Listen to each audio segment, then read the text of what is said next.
is the Janome Skyline S3 Anniversary Edition actually good for? Who should walk away? And does the price make sense for the everyday hobbyist?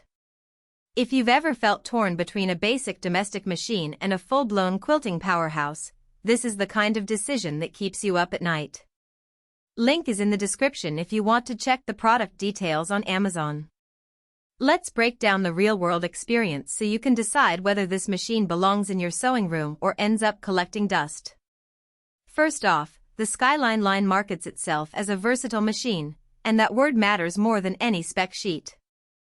Janome built this model for people who want to swing from everyday repairs to medium-sized projects without swapping machines. Think of a parent who needs to hem a pair of jeans, then quickly shift to a decorative pillow for a living room makeover. The S3's stitch library gives you a decent spread of functional and decorative stitches, which means you won't have to purchase separate accessories just to add a simple applique border. What really sets the S3 apart in everyday use is the LCD display. It's not just a glow-in-the-dark readout, it actually shows you stitch selection, length, width, and even thread tension adjustments. In my own testing, that clarity saved a few frustrating trial-and-error attempts when I tried a narrow zigzag on stretchy fabric.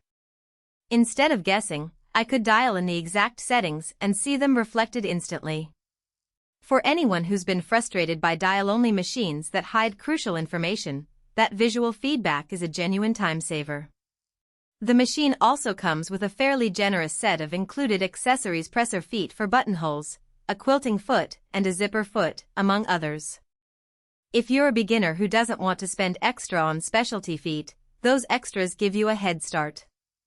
I used the buttonhole foot to replace a missing button on a denim jacket, and the result was clean and strong, without having to buy a separate kit. That convenience factor translates into less shopping for parts and more stitching time. Now, let's talk about the workspace.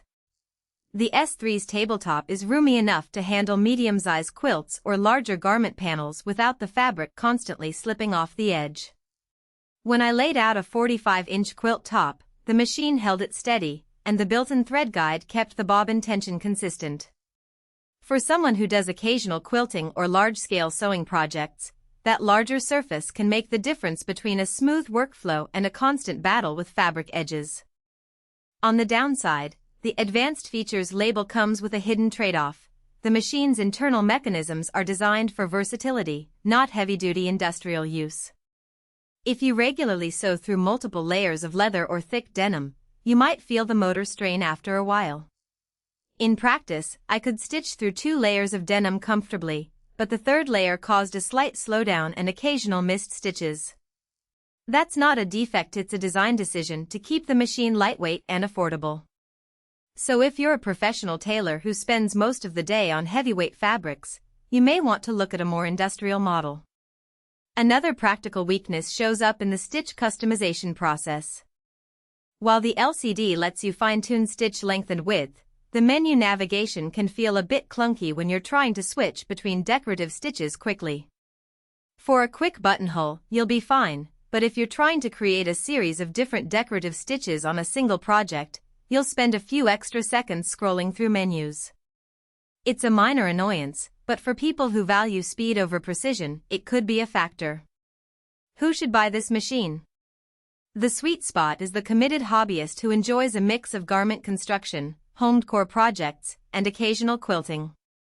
If you already own a basic machine and feel limited by its stitch options, the Skyline S3 gives you a noticeable upgrade without the steep learning curve of a true quilting or industrial unit. It also appeals to families where one person does repairs and another tackles creative projects. The shared accessory kit and easy-to-read interface keep both users happy. Who should skip it?